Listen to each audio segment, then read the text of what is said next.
नमस्ते बच्चों।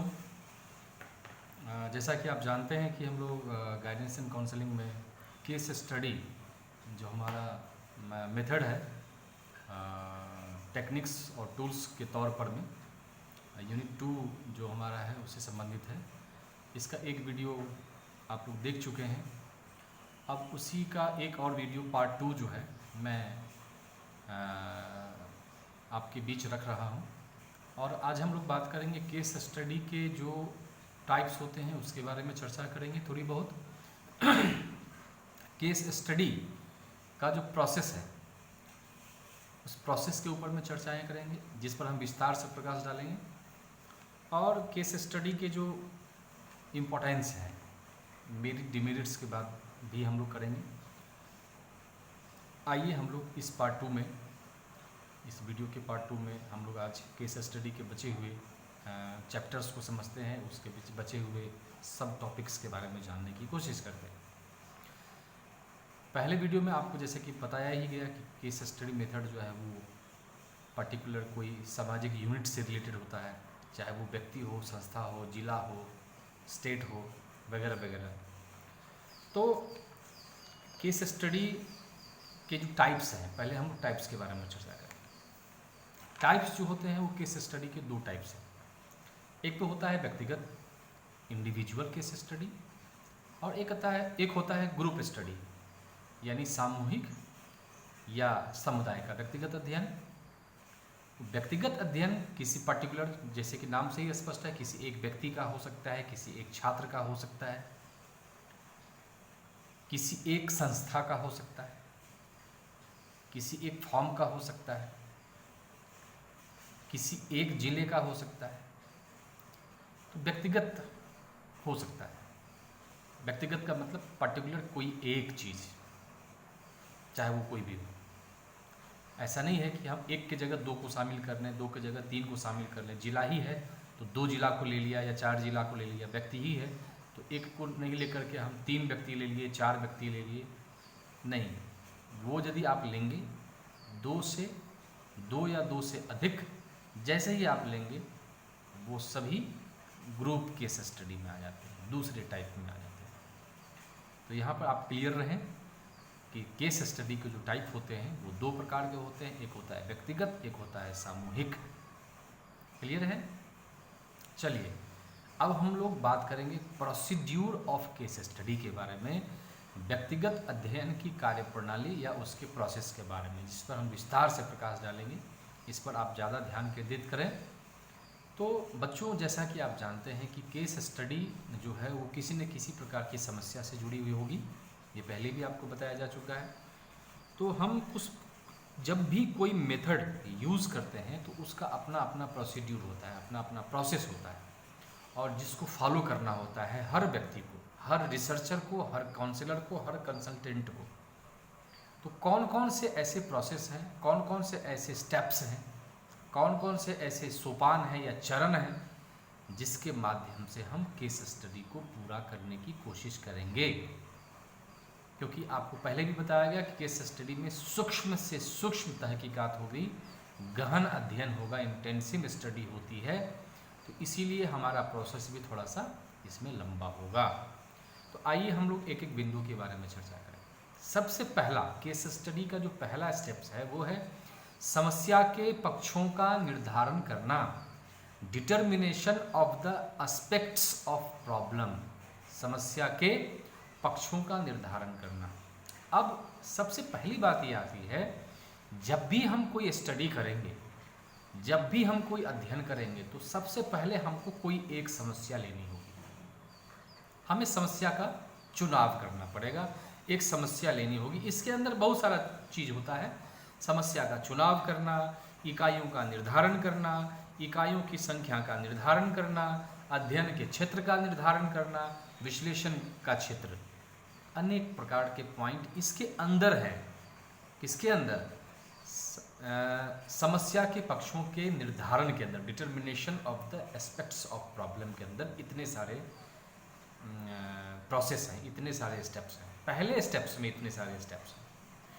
तो इस पहले स्टेप्स में हम क्या क्या करते हैं? सबसे पहले हम लोग समस्या का चयन करते हैं, समस्या का चुनाव करते हैं। सिलेक्शन ऑफ द प्रॉब्लम, समस्या का चुनाव करते हैं। अब जैसे मान लीजिए एक शिक्षक होने के नाते मैं एक केस स्टडी करना चाहता हूँ, मैंने ये फैसला किया है कि मुझे एक केस स्टडी करना है, या एक परामर्शदाता होने के नाते मुझे किसी एक विद्यार्थी के ऊपर में केस स्टडी करना है। तो मेरी समस्या क्या होगी? मेरी समस्या तो अनंत हो सकती है।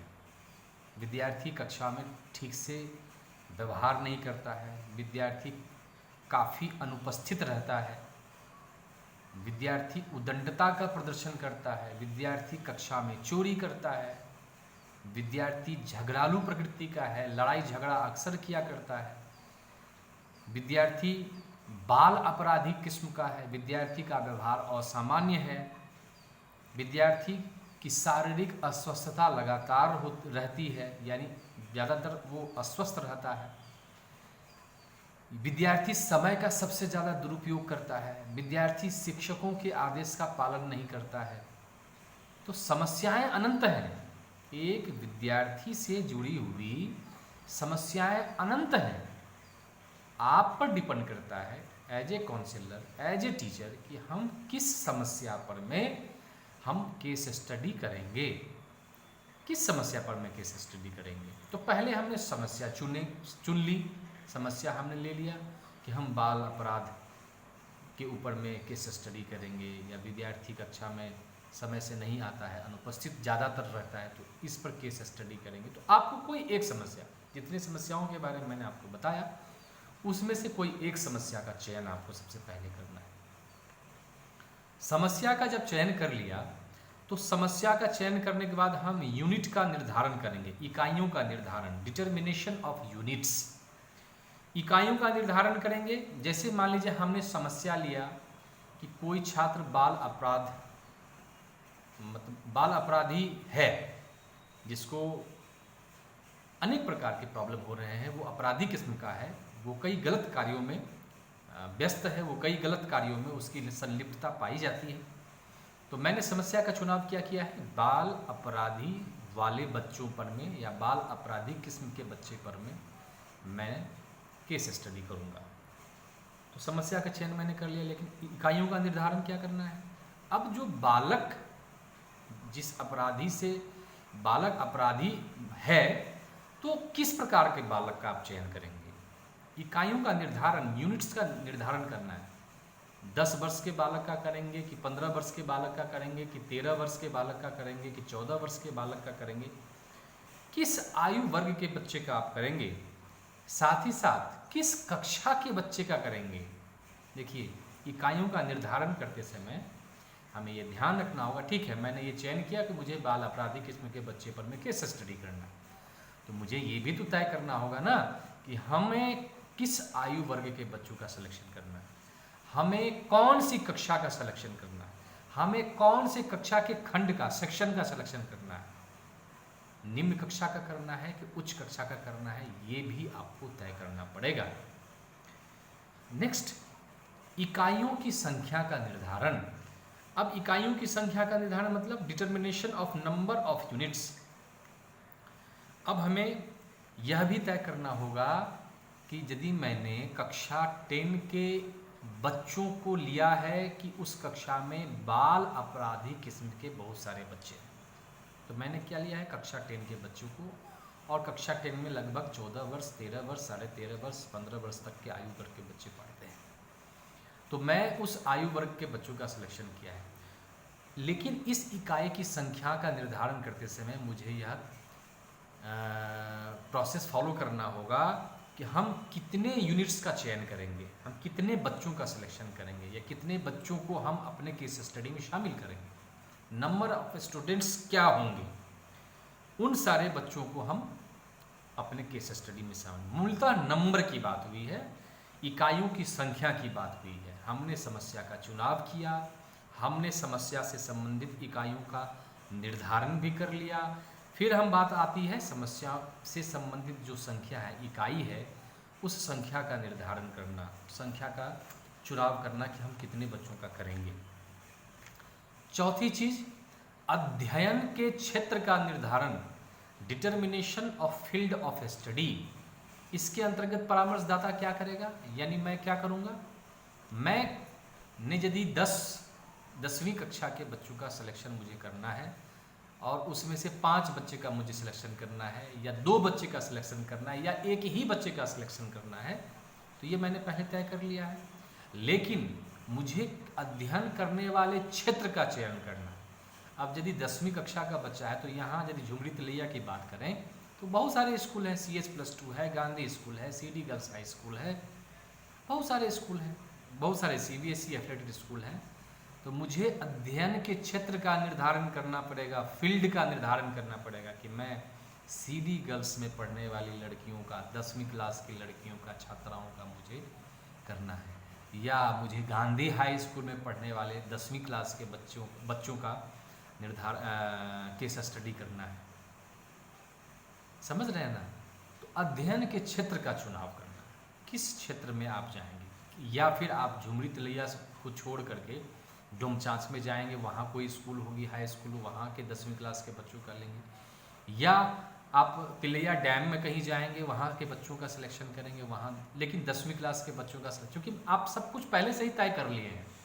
देखिए, आप जब भी हम शोध करते हैं, जब भी हम रिसर्च करते हैं, या जब भी हम कोई अध्ययन करते हैं, स्टडी करते हैं, तो एक दायरे में करते हैं, एक सीमा बांधते हैं, एक सीमा के अंदर ही जो है डिलिमिटेशन हम करते हैं। क्योंकि यदि हम सीमा नहीं तय करेंगे, नहीं बांधेंगे, तो मेरे अध्ययन का दायरा बहुत बढ़ जाएगा, बहुत समय लगेगा, हो सकता है वो पूरा भी ना हो स्टडी, तो मुझे अध्ययन के दायरे को सीमित करना पड़ेगा। तो मैंने अपने अध्ययन में केवल एक स्कूल का चयन किया, और वो था CD गर्ल्स हाई स्कूल की बच्चियाँ, या गांधी हाई स्कूल का चयन किया तो गांधी हाई स्कूल में पढ़ने वाले 10वीं क्लास के बच्चे। तो अध्ययन के क्षेत्र का निर्धारण हमने कर लिया। अब है लास्ट इस पॉइंट में फील्ड ऑफ एनालिसिस, विश्लेषण का क्षेत्र। समस्या के विभिन्न पक्षों की विवेचना करने के लिए हम विश्लेषण क्षेत्र का उल्लेख करेंगे इसमें। अब ये जो पॉइंट है, इसके अंतर्गत बहुत सब पॉइंट्स हैं। मेन पॉइंट क्या था? मेन पॉइंट था समस्या के पक्षों का निर्धारण करना। इसके अंतर्गत कौन कौन से पॉइंट आए? समस्या का चुनाव, इकाइयों का निर्धारण, इकाइयों की संख्या का निर्धारण, अध्ययन के क्षेत्र का निर्धारण, और इसी पॉइंट में आए विश्लेषण का क्षेत्र। अब ये जो विश्लेषण का क्षेत्र है, यह क्षेत्र काफ़ी लंबा चौड़ा है। आइए हम इस विश्लेषण के क्षेत्र की, जैसे मान लिया हमने समस्या चुन लिया, हमने इकाइयों का निर्धारण कर लिया, संख्या भी सेलेक्ट कर लिया, अध्ययन के क्षेत्र का भी चयन कर लिया। अब सब कुछ जब चयन कर लिया तो हमें अब विश्लेषण करना है अपनी समस्या का।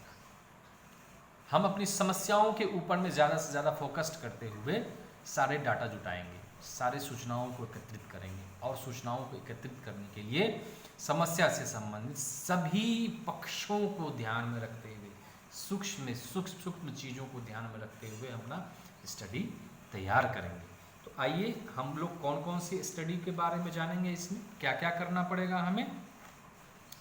तो सबसे पहले हम लोगों को अनेक प्रकार की चीज़ों के बारे में जानना पड़ेगा। जैसे बच्चे का सबसे पहला वर्तमान देखेंगे, वर्तमान की बात करेंगे। इसमें वर्तमान, चूँकि पहले ही बताया गया है कि ये जो मेथड है वो पास्ट से वर्तमान तक के बारे में जानकारी देता है, या हम उल्टा भी कह सकते हैं, वर्तमान, चूँकि वर्तमान जो है वो पास्ट से ही जुड़ा हुआ है। आज जो चीज़ दिख रहा है कहीं न कहीं उसके पीछे पास्ट का भी योगदान रहा है। तो हम वर्तमान से संबंधित भी कुछ डेटा जुटाएंगे। जैसे हम व्यक्ति के बारे में, उसके शारीरिक स्वास्थ्य के बारे में, फिजिकली फिट है कि नहीं फिट है, इन सब चीज़ों के बारे में हम डेटा जुटाएंगे। दूसरा, उसके व्यवहारों का वर्णन करेंगे, बिहेवियर को डिस्क्राइब करेंगे। वह कौन कौन से व्यवहार करना पसंद करता है या करता है, कौन कौन सा व्यवहार अनुचित है, सारे व्यवहारों का डिटेल्स जो है उसमें हम लोग वर्णन करेंगे। क्रियात्मक तथा ज्ञानात्मक क्षमताएं, जो क्रियात्मक उसके पास इसकी स्किल है, जो भी स्किल है, जो एक्टिविटी बेस्ड है, उसका अध्ययन करेंगे। उसके नॉलेज का अध्ययन करेंगे, कॉग्निटिव जो कैपेसिटी है उसके बारे में हम ज्ञात करेंगे। देखिए इन सब चीज़ों को ज्ञात करने के लिए मैंने पहले वाले पार्ट में ही बताया था कि इस मेथड में हम अन्य मेथड का भी सहारा लेते हैं। जैसे मान लीजिए हम इन सब चीज़ों के बारे में जानकारी कैसे कलेक्ट करेंगे, तो प्रश्नावली की सहायता लेंगे, या हम अनुसूची की सहायता लेंगे, या हम साक्षात्कार की सहायता लेंगे। तो तैयार करना पड़ेगा ना प्रश्न, तभी तो हम इस प्रकार के आंकड़े जुटाएंगे। तो वर्तमान में हम शारीरिक स्वास्थ्य व्यवहारों का वर्णन, क्रियात्मक तथा ज्ञानात्मक क्षमताओं के बारे में जानकारी हासिल करेंगे through interview, questioner, schedule etcetera, या फिर जो सेकेंडरी रिसोर्सेज जैसे कल मैंने बताया था आपको, या पहले वीडियो में बताया था आपको कि उसमें सेकेंडरी रिसोर्सेज का भी आप इस्तेमाल कर सकते हैं। तो बहुत सारे तथ्य जुटाए जा सकते हैं। दूसरी चीज़ क्या है, पास्ट से संबंधित जो बीत गया है, भूतकाल से संबंधित आंकड़े जुटाएंगे। जन्म और शैशवावस्था, उनके जन्म का स्थान के बारे में जानकारी प्राप्त करेंगे। उसके शैशवावस्था में, जब शैशवावस्था से वो गुजर रहा था तो उसके माता पिता से संबंधित बात करेंगे कि उस समय यह कैसा था, उसके हाव भाव, उसके व्यवहार या उसका लैंग्वेज कैसा था। फिर अतीत में, भूतकाल में उसका फिजिकली फिटनेस कैसा था, शारीरिक स्वास्थ्य कैसा था, उसका एजुकेशन कैसा था, उस एजुकेशन का मतलब यहाँ ये पढ़ने में वो कैसा था, पढ़ाई में कमज़ोर था, अच्छा था, प्रतिभाशाली था, कैसा था। इन सब चीज़ों के बारे में जानकारी प्राप्त करेंगे। और जानकारी यह भी प्राप्त करेंगे कि अन्य अनुभूति और अन्य क्रियाओं में उसका पार्टिसिपेशन कैसा था, क्योंकि पढ़ने पढ़ाने के अलावा भी बहुत सारी क्रियाएं हम लोग करते हैं, उसमें उसका पार्टिसिपेशन कैसा था। पारिवारिक इतिहास, फैमिली हिस्ट्री के बारे में भी हम लोग जानकारी प्राप्त करेंगे। जिस व्यक्ति का हम अध्ययन करेंगे या जिस छात्र का अध्ययन करेंगे तो उसके फैमिली बैकग्राउंड के बारे में भी हम लोग जानकारी प्राप्त करेंगे। उसके माता पिता के बारे में जानकारी प्राप्त करेंगे, उसके भाई बहन या उसके अन्य सदस्य जो उसके घर में रह रहे हैं, उन सब चीज़ों के बारे में अध्ययन करेंगे। उसके दादा दादी, उसके नाना नानी तथा एक ही पूर्वज के अन्य सदस्य जो घर में नहीं रहते हों, क्योंकि वंशावली की बात हुई थी, हम वंशावली का भी अध्ययन इसमें कर सकते हैं। तो वंशावली का भी अध्ययन इसमें आप किया जा सकता है, और ये सब सारी चीज़ें फैमिली हिस्ट्री में ही आती हैं। बात करेंगे व्यक्ति के पर्यावरण से संबंधित बात करेंगे, इन्वायरमेंट ऑफ द इंडिविजुअल। जिस पर्यावरण में, जिस माहौल में, जिस जगह व्यक्ति रह रहा है या छात्र रह रहा है, उसके आसपास की सूचनाओं को कलेक्ट करेंगे। पास पड़ोस में रहने वाले लोगों के बारे में जानकारी एकत्र करेंगे और उनके थ्रू उस व्यक्ति के बारे में जानकारी एकत्र करेंगे कि यह व्यक्ति कैसा है, इसका रहन सहन कैसा है, किस तरह से आप लोगों को पेश आता है। मतलब डिफरेंट तरीके का हम लोग अध्ययन यहाँ करेंगे। साथ ही हम मित्र मंडली, जो उसके जो फ्रेंड सर्किल है, उस फ्रेंड सर्किल से भी हम बहुत सारे डाटा को जुटाने का प्रयास करेंगे, इन्फॉर्मेशन कलेक्ट करेंगे। उसके रिलेटिव्स जो होते हैं, उन सारे रिलेटिव्स के बारे में भी हम लोग जानकारी प्राप्त करेंगे और उस बच्चे से संबंधित या उस व्यक्ति से संबंधित बहुत सारी जानकारी प्राप्त करेंगे। डिफरेंट जो रिकॉर्ड है, उस रिकॉर्ड की सहायता से भी हम लोग बहुत सारी जानकारी प्राप्त करेंगे। जैसे वो जिस विद्यालय में पढ़ता है, उस विद्यालय में जा कर के हम बच्चे के बारे में जानकारी प्राप्त कर सकते हैं। यदि कभी वह कोई अस्पताल में भर्ती हुआ है किसी कारण से, तो अस्पताल में के जो डॉक्टर हैं उससे हम बात कर सकते हैं बच्चे के बारे में। या फिर क्लिनिक वगैरह में जब बच्चा दिखाने के लिए जाता है तो हम डॉक्टर से बात कर सकते हैं। यदि कभी बच्चा खुदा न खास्ते या कोई व्यक्ति किसी कारणवश अपराध से जेल जाता है, तो जेल में उसका व्यवहार कैसा था, वहाँ जेल के अधीक्षक से उसके बारे में बातचीत करेंगे। कोर्ट कचहरी थाना में इसका बिहेवियर कैसा रहा, यह क्यों गया था, किस लिए गया था, और इस दौरान इस व्यक्ति में क्या क्या परिवर्तन दिखा, या कैसे कैसे अपने आप को प्रेजेंट किया, वो उन सब सारी चीज़ों के बारे में हम लोग जानकारी प्राप्त करेंगे। साथ ही अन्य प्रकार की जानकारी भी हम लोग प्राप्त कर सकते हैं। यदि किसी संस्था में वो काम कर रहा है या कोई संगठन में काम कर रहा है, तो उससे संबंधित भी हम जानकारी बहुत सारे प्राप्त कर सकते हैं। बच्चों, ये जो पॉइंट है ना, इस पॉइंट में कोई भी चीज़ छूटना नहीं चाहिए। इस पॉइंट्स के अंदर सारे चीज़ आ जाएंगे, क्योंकि विश्लेषण का क्षेत्र है, मतलब एनालिसिस करना है फील्ड का। जिस प्रकार की समस्या का आपने चुनाव किया है, उस समस्या से जुड़ी हुई जितने भी फैक्ट्स, जितने भी तथ्य, जितनी भी सूचनाएं आपको कलेक्ट करना है उससे रिगार्डिंग आपको सारी चीज़ें प्रिपेयर करनी पड़ेंगी, सारे चीज़ों के बारे में विस्तार से आपको उल्लेख करना पड़ेगा। थोड़ी सी और इस पर फोकस करते हैं और थोड़ी सी इस पर चर्चा करते हैं। हम परिवार की बात किया, हमने बच्चों के व्यक्तिगत इतिहास की बात किया, बच्चे के शारीरिक स्वास्थ्य की बात की, बच्चे की योग्यताओं की बात की।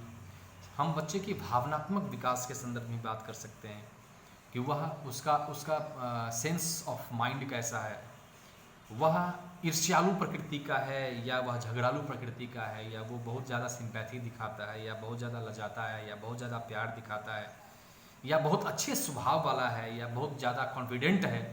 तो हम उसके भावनात्मक विकास के बारे में भी अध्ययन कर सकते हैं। हम बच्चे के सामाजिक विकास या व्यक्ति के सामाजिक विकास के बारे में भी अध्ययन कर सकते हैं कि उस बच्चे का जो है सामाजिक स्थिति कैसी है, उस बच्चे की सामाजिक स्थिति कैसी है। क्या वह बच्चा उस समाज में अकेला रहता है, क्या वो बच्चा उस समाज में कृपा दृष्टि वाला है, मतलब जब तक उस पर कृपा न हो या जब तक उस पर किसी प्रकार का कोई प्रेशर न आए, जब तक उसको कोई कहे नहीं कि फलाना चीज़ करो, तब तक वो नहीं करता। इस प्रकार का कोई बच्चा है क्या? वह अपने सहोदरों के साथ या वो अपने रिलेटिव्स के साथ कैसा बिहेव करता है, कैसे रहता है। वह अपने सहपाठियों क्लासमेट्स की बात हो रही है, वह अपने क्लासमेट्स के साथ कैसा व्यवहार करता है। क्या वो शर्मीला है, क्या वह संकोची स्वभाव का है, क्या उसमें नेतृत्वकर्ता का गुण है, या वो अनुयायी होना ही पसंद करता है, या वो अलग रहना पसंद करता है। क्या वो दबंग है, क्या वह अपनी शक्ति का दुरुपयोग करता है, क्या वह अक्सर दूसरों को परेशान किया करता है, क्या वह ऐसा आचरण दिखाता है जो उसके साथियों द्वारा नापसंद किया जाता हो, क्या उसमें दूसरों को विरोध करने की हमेशा आदत है। ये सब सारी चीज़ें सामाजिक स्थिति, सोशल स्टेटस, हम इन सब चीज़ों के माध्यम से ज्ञात कर सकते हैं बच्चों के बारे में। हम बच्चों की मनोवृत्ति के बारे में, उसके आदर्श के बारे में भी हम लोग जांच कर सकते हैं और जांच यह कर सकते हैं कि क्या कोई बच्चा या क्या कोई छात्र किसी प्रकार का कोई ऐसा व्यक्ति है जिसको वो अपना आदर्श मानता है, उसमें वह रुचि रखता है। क्या वह कभी अपराधी स्वभाव का रहा है या क्या वह कभी अपराधी रहा है। क्या उसने कभी घर, विद्यालय और समुदाय में कोई समस्याएं उत्पन्न की हैं। इस प्रकार से हम बच्चे की मेंटालिटी के बारे में जान सकते हैं, एटीट्यूड के बारे में जान सकते हैं। इसके अलावा हम यह भी जान सकते हैं कि बच्चे की योग्यताएं न केवल एजुकेशनल अचीवमेंट बल्कि इंटेलिजेंस कैसा है उसका, और क्या उस बच्चे ने कोई अपना इंटेलिजेंस टेस्ट कराया है, क्या उसका मानसिक विकास सामान्य है, मेंटल डेवलपमेंट क्या उसका सामान्य है, इंटेलिजेंस उसका क्या सामान्य है, क्या उसने कभी विद्यालय के स्तर पर कोई अच्छा काम किया है या विद्यालय के स्तर पर कोई ऐसा बुरा काम किया है जिससे विद्यालय की प्रतिष्ठा को ठेस पहुंची हो या उसके माता पिता को ठेस लगा हो। इन सारी चीज़ों के बारे में हम जान सकते हैं। हम बच्चे के शारीरिक स्वास्थ्य के बारे में जान सकते हैं कि वह स्वास्थ्य उसका कैसा है, क्या वो सामान्य सा बालक है या असामान्य सा बालक है, उसकी ऊंचाई अप्रोप्रिएट है कि नहीं है, उसका वजन उसके आयु वृद्धि के हिसाब से या उसके एज के हिसाब से सही है या नहीं है, उसके चलने का स्टाइल, बोलने का स्टाइल सही है या नहीं है, उसके शारीरिक अंगों का जो डेवलपमेंट है क्या वो वास्तविक स्थिति में है या नहीं है, यानी एज के हिसाब से हो रहा है या नहीं हो रहा है, क्या कोई बीमारी है, क्या कोई इसकी शारीरिक ऐसी कोई कमियां हैं जो उसको बार बार परेशान कर रही है, क्या वह कम सुनता है, क्या वह कम देखता है, क्या वह किसी व्यक्ति को देखने से सक्रिय हो जाता है, बहुत ज़्यादा एक्टिव हो जाता है, क्या वह स्वस्थ है या क्या वह बीमार है। इन सभी सारी चीज़ों के बारे में हम लोग जानकारी प्राप्त करते हैं। हम जानकारी परिवार के बारे में भी प्राप्त करेंगे, जैसे मैंने पहले भी बताया, माता पिता से संबंधित परिवार के सभी सदस्यों के बारे में हम जान सकते हैं, परिवार के सभी सदस्यों के स्वास्थ्य के बारे में जान सकते हैं, उनकी शारीरिक संरचनाओं के बारे में जान सकते हैं। हम परिवार के शैक्षणिक और व्यावसायिक स्थिति के बारे में भी जान सकते हैं और जान सकते हैं कि परिवार में रहने वाला सदस्य क्या कोई विशेष योग्यता रखता है, क्या अयोग्यता रखता है, क्या उसके परिवार में सामंजस्यता है या बिखरा हुआ परिवार है, एकल परिवार है कि संयुक्त परिवार है, क्या वह परिवार अपने बच्चे की उचित देखभाल करता है, सुरक्षा प्रदान करता है, क्या परिवार का व्यक्ति या कोई परिवार का सदस्य उस बच्चे के प्रति अपना व्यवहार सही रखता है या नहीं रखता है, या उस बच्चे के प्रति बहुत ज़्यादा उदासीन है, या उस बच्चे के प्रति बहुत ज़्यादा कनेक्शन नहीं है, बच्चे से हमेशा दूर रहना पसंद करता है। परिवार के सभी सदस्यों का भावनात्मक समायोजन कैसा है, जैसे क्या वह चिड़चिड़ा, खुशमिजाज, तुनक मिजाज, आक्रामक, डरपोक, संयमी या मुक्त विचार वाले हैं। परिवार के सभी सदस्यों का प्रभाव कहीं न कहीं तो बच्चे के जीवन पर पड़ता ही है, उसकी मानसिक स्थिति पर पड़ता ही है। तो यह भी देखा जाएगा काउंसलर के द्वारा कि क्या परिवार का कोई सदस्य चिड़चिड़ापन है, कि कोई सदस्य में चिड़चिड़ापन है, कुछ मिजाज टाइप का है, तुनक मिजाजी है, आक्रामक है, क्रोधी है, डरपोक है, संयमी है या मुक्त विचार वाला है। क्या परिवार में कोई विवाद है, कोई इशू है जिस पर काफ़ी ज़्यादा झगड़े होते रहते हैं आए दिन। परिवार की सामाजिक स्थिति क्या है, फैमिली का सामाजिक स्टेटस क्या है, तो इसके बारे में हम आसपास रहने वाले व्यक्तियों के बारे में जान सकते हैं। क्या यह परिवार प्रगतिशील परिवार है, क्या परिवार समाज में स्वीकृत है या पृथक है, क्या वो परिवार, जो भी परिवार जिस समाज में रह रहा है, उस परिवार के जो सभी सदस्य हैं उसका सोशल जो सोसाइटी है उसके साथ उन लोगों का क्या बिहेवियर है, क्या वह परिवार बदनाम है या उच्च स्वाभिमानी है। अब समझ लीजिए कि कोई भी चीज़ छूट नहीं रहा है, सब चीज़ इसमें आ गया है। यहाँ तक तो भौतिक, सामाजिक, आर्थिक और सांस्कृतिक वातावरण तक की चर्चाएं हुई हैं। कहा गया है कि भौतिक वातावरण में पड़ोस को सम्मिलित किया जाता है, जिसमें व्यक्ति ने विकास किया है। जहाँ जो व्यक्ति जन्म लेता है उसमें जहाँ उसकी पैदाइश है उस वातावरण के बारे में जानकारी प्राप्त करना, और अब कहाँ रह रहा है वर्तमान में, क्या वो शहर में है या क्या वो ग्रामीण में है, उसके बारे में जानकारी प्राप्त करना। क्या वो निम्न वर्ग का है या मध्यम वर्ग का है या उच्च वर्ग का है, इसके बारे में जानकारी प्राप्त करना। यहाँ तक कि क्या वह अपने मकान में रह रहा है कि किराए के मकान में रह रहा है, इसके बारे में जानकारी प्राप्त करना। मकान छोटा है कि मकान बड़ा है, इसके बारे में जानकारी प्राप्त करना। सामाजिक आर्थिक वातावरण से अभिप्राय यह भी है कि जिस समुदाय में जो व्यक्ति रहता है उसमें उसकी स्थिति कैसी है, उनका मेलजोल, वहाँ के किसान, वहाँ के व्यापारी वर्ग, वहाँ रहने वाले जो भी बुद्धिजीवी वर्ग हैं, उन लोगों के साथ इसका बिहेवियर कैसा है, उसका बिहेव कैसा है। सांस्कृतिक वातावरण में हम कह सकते हैं कि जिसके बीच में जो व्यक्ति रहता है उसके जीवन का तरीका, रहन सहन का तरीका, उसके आदर्श, उसके दृष्टिकोण, उसके ओपिनियंस कैसे हैं, क्या वह सुशिक्षित और समृद्ध है या नहीं है। तो बच्चों, इस पॉइंट्स के अंदर सभी चीज़ें आ गई। जिस समस्या का आपने चयन किया उस समस्या से संबंधित सारी चीज़ों का वर्णन इस पॉइंट्स के अंदर आएगा। विश्लेषण का क्षेत्र याद करिए, मैं फिर से यहाँ रिपीट कर दे रहा हूँ, ये जो 5 पॉइंट हैं ये सब पॉइंट्स हैं। इसके मेन पॉइंट्स जो हैं वो हैं समस्या के पक्षों का निर्धारण, determination of the aspects of problem.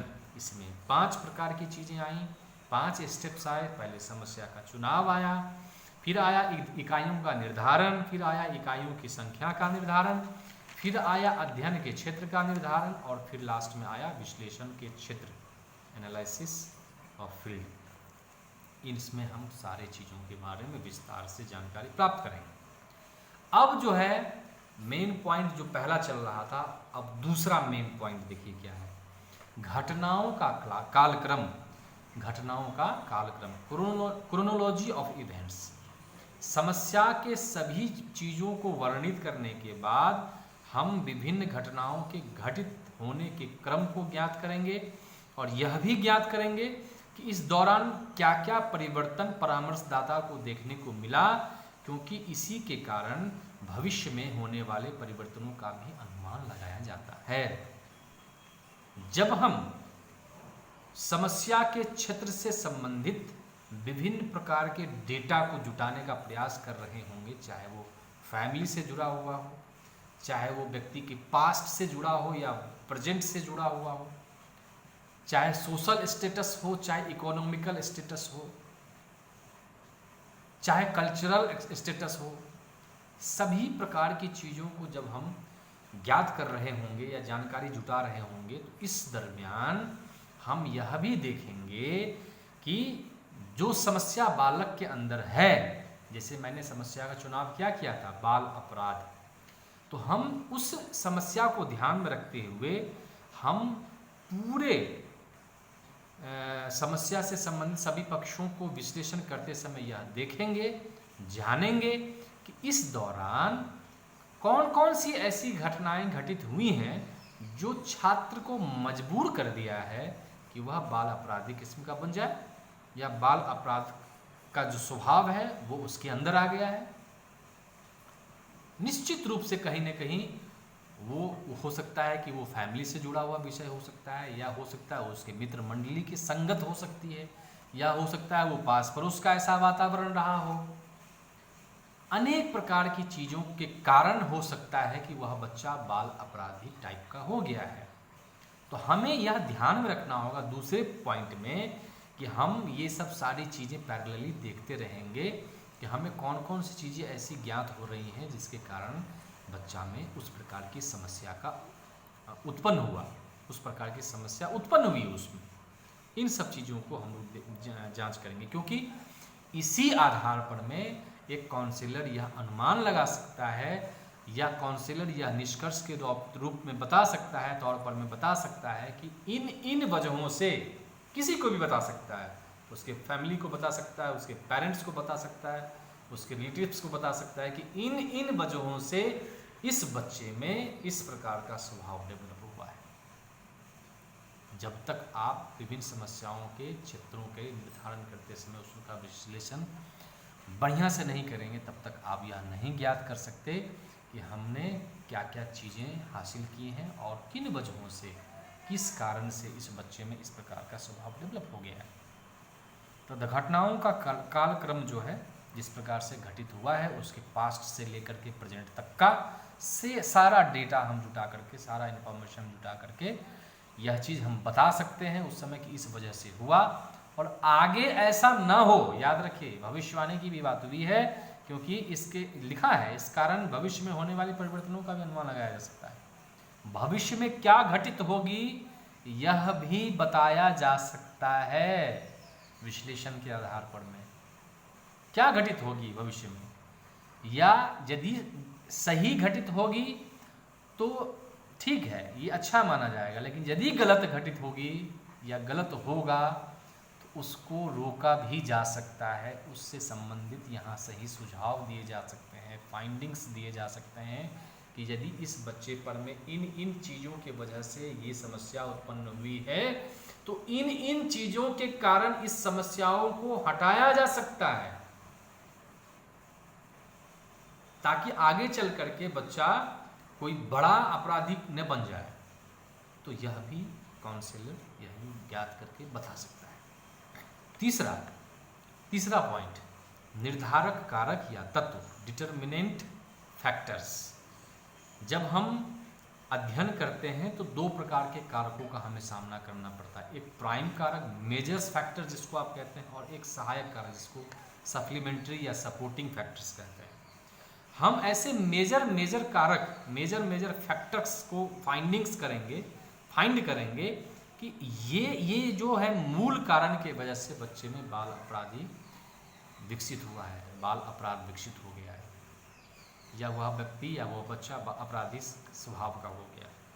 तो हम मेन जो चीज़ें हैं उसके बारे में प्रमुख कारक के तौर पर में इसको हम लोग नोट करेंगे। जैसे जैसे मान लीजिए हमने समस्या का चुनाव किया है बाल अपराधी, तो हम इस फैक्टर्स में ये दे सकते हैं कि उस बच्चे में उसके मित्र मंडली का सबसे बुरा प्रभाव पड़ा है, उसके आसपास पड़ोस में रहने वाले जो उसके दोस्त हैं, उन दोस्तों की संगति अच्छी नहीं है, उन दोस्तों में बहुत सारे ऐसे बच्चे हैं जो अपराधी स्वभाव के हैं।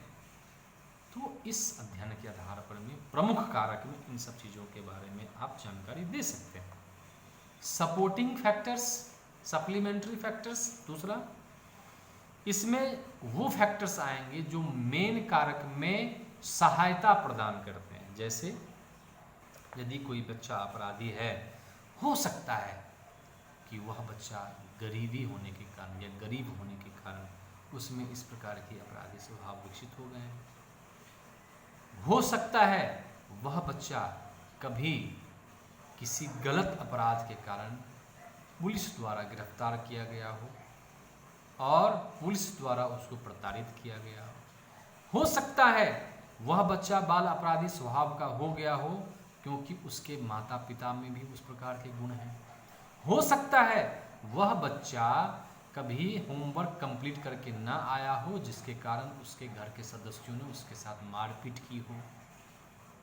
मतलब अनेक प्रकार की चीज़ें हो सकती हैं, ऐसे सपोर्टिंग फैक्टर्स जो कहीं ना कहीं उस बच्चे को बाल अपराध बनने में सहायता किया है। तो ऐसे ऐसे सपोर्टिंग या सप्लीमेंट्री फैक्टर्स के बारे में हम लोग यहाँ लिखेंगे। 3 पॉइंट बच्चों मैंने बताया आपको। तीसरे पॉइंट्स के बाद सबसे लास्ट पॉइंट आती है विश्लेषण और निष्कर्ष का।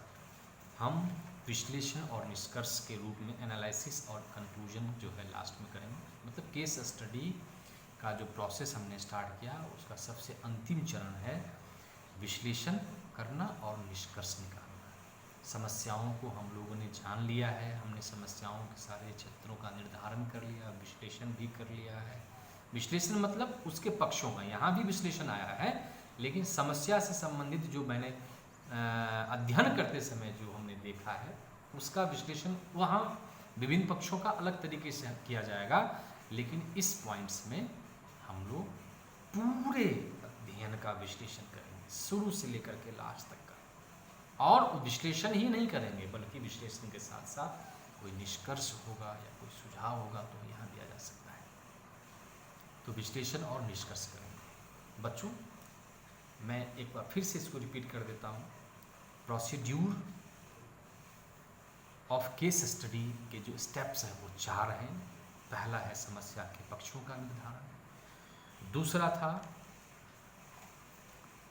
घटनाओं का कालक्रम, तीसरा था निर्धारक कारक या तत्व और चौथा था विश्लेषण एवं निष्कर्ष। मुझे लगता है कि आप इस पॉइंट्स को बहुत अच्छे से समझ गए होंगे क्योंकि ये पॉइंट्स काफ़ी लंबा था और विभिन्न चीज़ों के बारे में विस्तार से आपको बताया गया। अब हम बात करेंगे इम्पोर्टेंस की या एडवांटेज की बात करते हैं। आइए एक एक करके उन सारे बिंदुओं पर चर्चा कर लें। जैसा कि मैंने आपको बताया कि केस स्टडी मेथड जो है वो काफ़ी सूक्ष्म और गहन अध्ययन में विश्वास रखता है। तो उसी पॉइंट्स से हम चर्चा करते हैं कि इसका इम्पोर्टेंस कैसा है। बच्चों पहला इम्पोर्टेंस तो ये है कि इस अध्ययन के द्वारा हम किसी भी सामाजिक इकाई का समग्रता के साथ अध्ययन करते हैं, यानी comprehensive study of A social unit, समग्रता के साथ अध्ययन करते हैं।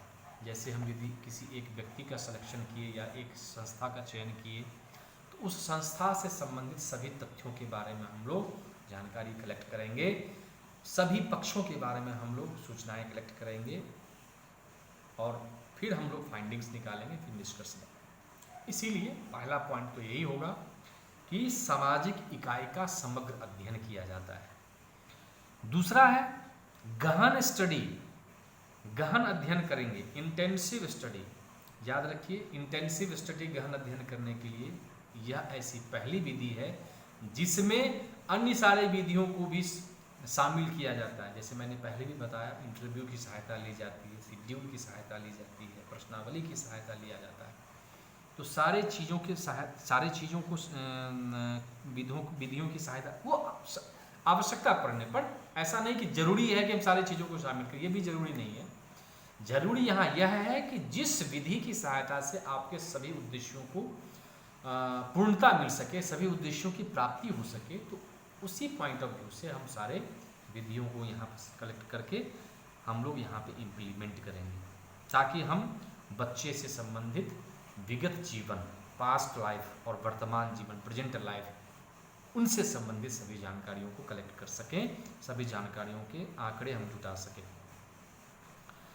तीसरा पॉइंट है पर्याप्त लचीलापन। इस विधि में पर्याप्त लचीलापन का गुण है, सफिशिएंट फ्लेक्सिबिलिटी का गुण है। बच्चों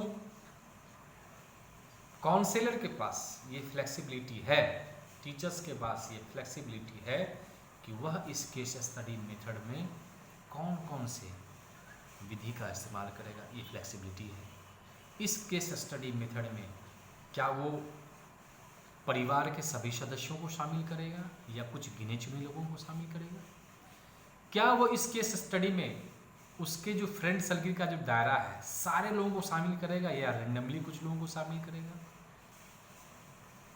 जिस समाज में, जिस सोसाइटी में जो बच्चा रह रहा है उस सोसाइटी में रहने वाले सारे लोगों से संपर्क स्थापित करेगा या कुछ गिने चुने लोगों के साथ संपर्क स्थापित करेगा?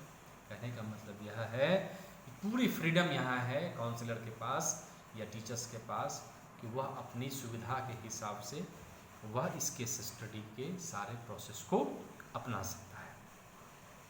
उसके बाद हम बात करते हैं इस मेथड की सहायता से हम लोग तुलनात्मक विधि भी कर सकते हैं, तुलनात्मक अध्ययन भी कर सकते हैं, कंपैरेटिव स्टडी भी कर सकते हैं।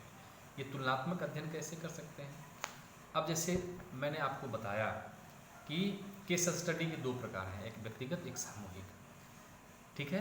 तो सामूहिक को अभी हम थोड़ा छोड़ दें, यदि हम व्यक्तिगत की ही बात करें तो हम ये तय कर सकते हैं कि बहुत सारे बच्चे ऐसे होते हैं कि एक ही परिवार से आते हैं। बहुत सारे बच्चे क्लास में आपको ऐसे मिलेंगे, बहन है तो भाई भी पढ़ रहा है, दो भाई एक साथ पढ़ रहे हैं, या चाचा का बेटा और उसके जो कजिन है वो लोग एक साथ पढ़ रहे हैं।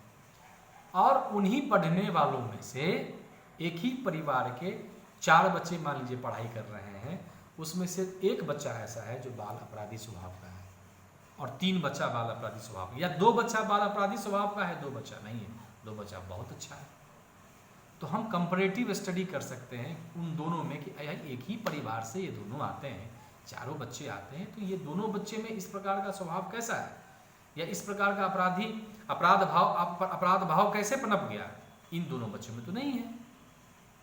कभी कभी, और यहाँ एक उदाहरण और बता दूं, कुछ बच्चे ऐसे होते हैं जो जुड़वा होते हैं। जुड़वा वाले बच्चे आप देखे होंगे ना, एक बच्चा बहुत अच्छा व्यवहार करता है, एक बच्चा बहुत बुरा व्यवहार करता है, या दोनों बहुत अच्छा करता है या दोनों बुरा है। तो यदि दोनों अच्छा करता है तब तो ठीक है, लेकिन यदि दोनों बुरा है तो भाई ये कॉम्परेटिव स्टडी का मैटर है, या एक अच्छा है और एक बुरा है तो ये कॉम्परेटिव स्टडी का मैटर है।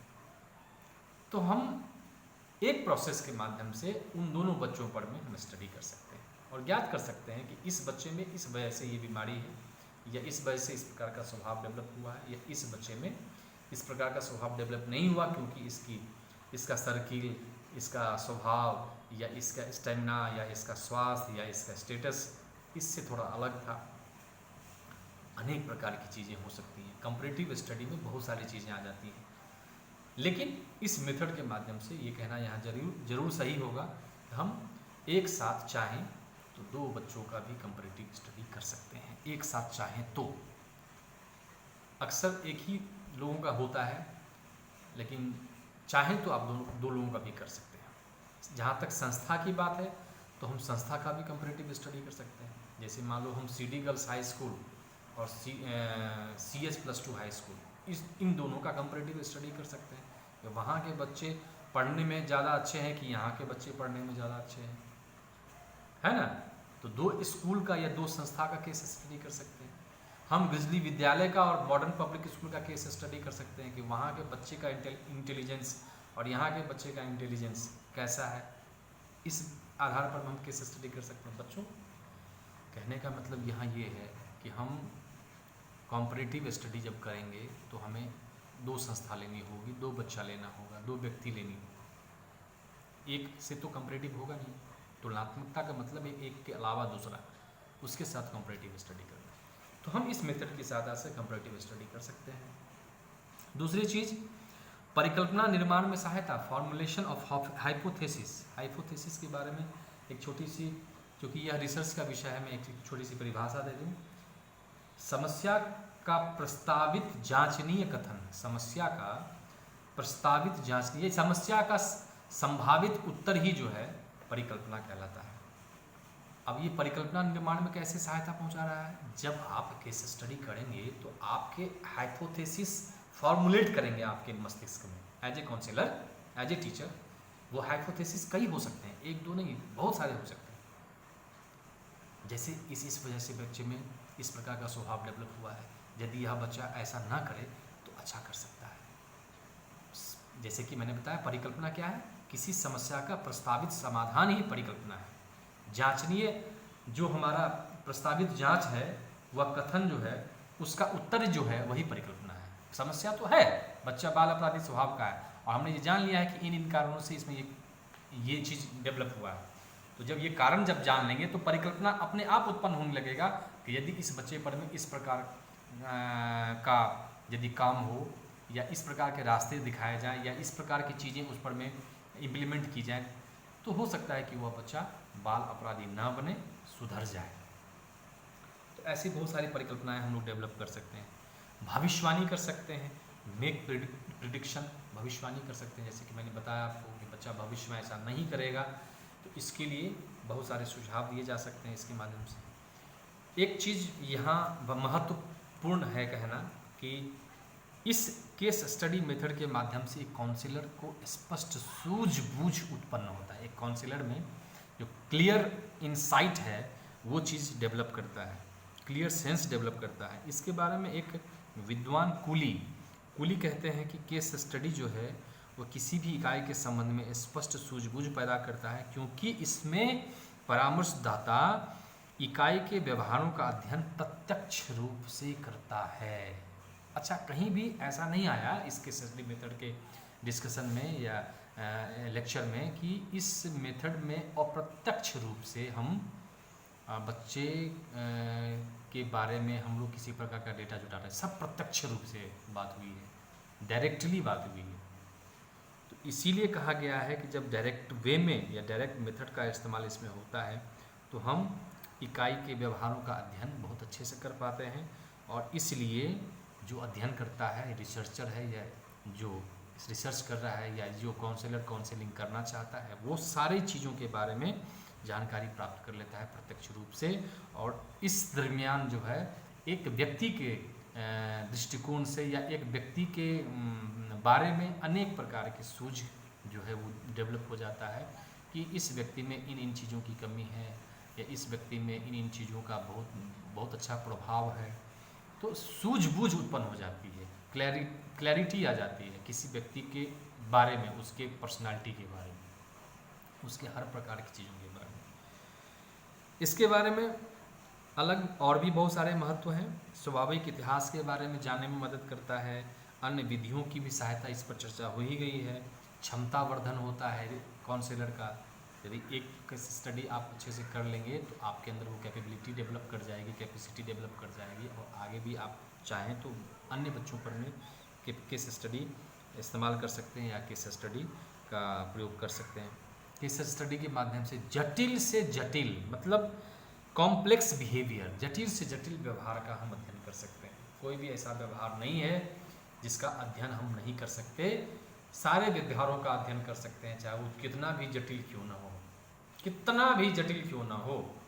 हम केस स्टडी की सहायता से फाइंडिंग्स निकाल सकते हैं कि इसके कारण ये घटनाएं घटित हो रही हैं या इस कार्य से ये घटनाएं घटित हो रही हैं, इस कार्य से ये घटनाएं घटित नहीं होंगी।